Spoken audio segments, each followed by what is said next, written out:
Bank of Canada standing pat on interest rates. We're back with our panel. Dominique Lapointe, Director of Macro Strategy at Manulife Investment Management, Veronica Clark, economist at Citi, and Martin Cobb, Senior VP Equities at Lorne Steinberg Wealth Management. Veronica, could I go back to you for a second? In the current election, federal election campaign, there really hasn't been that much talk of deficits. Of course, we do hear from economists that Canada's fiscal situation is better than a lot of industrialized countries. Presumably, though, whoever forms the next government will come under pressure to push forward with major stimulative spending if these tariffs don't go away.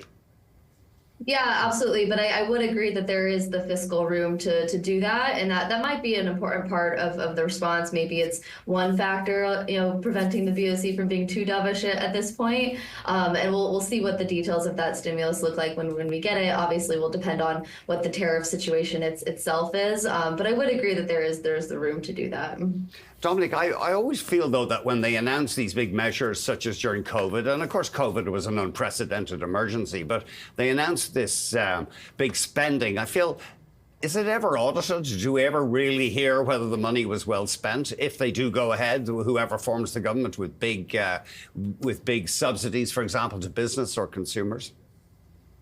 Well, there's two things. I'd be surprised if we have a lot of details on stimulus measures, because going back to the uncertainty, we're not even sure 6 months from now where tariffs will be in Canada. Again, maybe there is a way to negotiate away the tariffs, like the Bank of Canada has a scenario on that. So there's that. And then to your point, I do think there's less appetite in general from the public, and is being reflected into, I think, how the parties speak about stimulus for massive spending, right? To unlimited support to households and businesses. I think the way that they would play it out is similar to what we've seen so far, which is the auto industry seems to be threatened more directly at the moment. So there are specific measures for autos. We've seen that the federal government has also said we are going to not impose tariffs on US cars if you pledge to keep production in Canada. So we might see some of those measures to try to preserve jobs.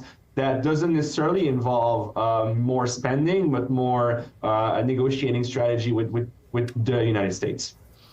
Martin, you were reminding me in the break that monetary policy, the old expression is if the economy is so weak, at a certain point, cutting rates just doesn't work. You're pushing on a rope. And Japan tried that with near zero borrowing costs for a decade or more. Yes, I mean, there is a point where, and I think your previous panel touched on this as well, where monetary policy just becomes less and less effective. I started my career in the 1990s covering Japan, and the term pushing on a string, because there was just a crisis of confidence. And my greatest fear would be that we're reaching something, or may approach something similar here in Canada or even south of the border, because consumers are stuck. If you cut interest rates, cut mortgage rates, does that mean people are going to out and buy a bigger house? I'm not so sure that's going to have that mechanism flow through that we previously would see. So there are concerns out there. Monetary policy is one instrument. There is fiscal policy we've just touched on, but there are pressures coming to bear, and it's going to be tough. Veronica, we hear obviously warnings about business investment amid this uncertainty, but that's depressing, isn't it? Because we've had this low business investment in Canada for I don't know how long. It seems like forever. Yeah, and of course, so part of that was that rates were very high, and that would constrain business investment. Not this business outlook survey that came out with this meeting, but the one in January. It was interesting to see that businesses were actually planning for more investment, and the reason for that was lower rates. Of course, we didn't necessarily get that today, but maybe that would be one reason that the BoC would be cutting more. Dominic, I mean, there are arguments that we should be boosting our population to get bigger critical mass in Canada, to have a bigger domestic market. But we know over the past few years, the previous governments, or Mr. Trudeau's efforts to boost the population, ran into criticism. There weren't enough houses, social services were strained. So longer term for Canada, what are we going to do? Do you think, going to return to rapid population growth as a national goal?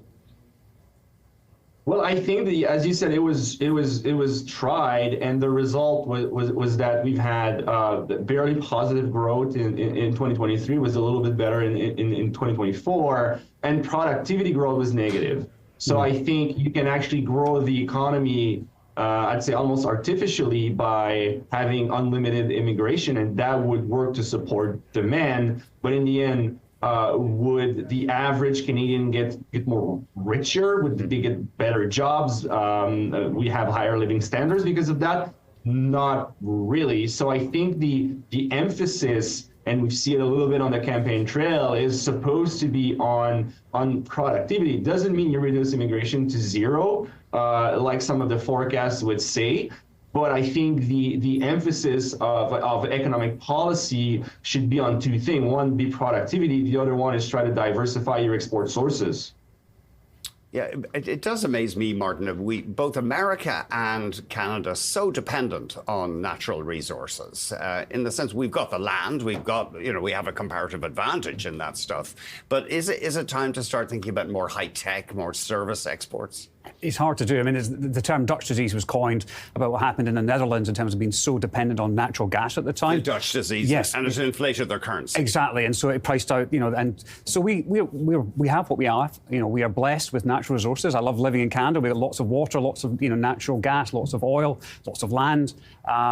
But the fact is, to encourage it, to have an industrial policy where you're trying to become more tech is not something that's easy to do overnight. I mean, the reason America's done so well is just because that sort of ecosystem that was built in Silicon Valley, that drove there, all the engineers were there, there was that community. You can't do that overnight. And so I'm not a fan of big government trying to decide on what you should do. But you can cut red tape, you can cut interprovincial barriers, etc. So you can incentivize, but you cannot really drive industry in the way that I think we all want them to. I guess in China, it's a dictatorship. It's a bit simpler. Yes. I mean, I think Singapore is the best dictatorship, benign dictatorship. You look at how Singapore really has, since it had independence from Britain, how they have done. It's a benign dictatorship, driving policy to some extent, but they allowed the private businesses, the private enterprises to go off and do what they would do with the surety of sensible policies, etc. We no longer have sensible policies, certainly south of the border. Give us sensible policies, cut red tape, and let businesses and individuals make decisions accordingly. We're going to be back with our panel, Dominique Lapointe of Manulife Investment Management, Veronica Clark at Citi, and Martin Cobb of Lorne Steinberg Wealth Management. We are drilling into today's decision by the Bank of Canada to leave interest rates unchanged, and that's after 7 straight cuts. We'll be right back.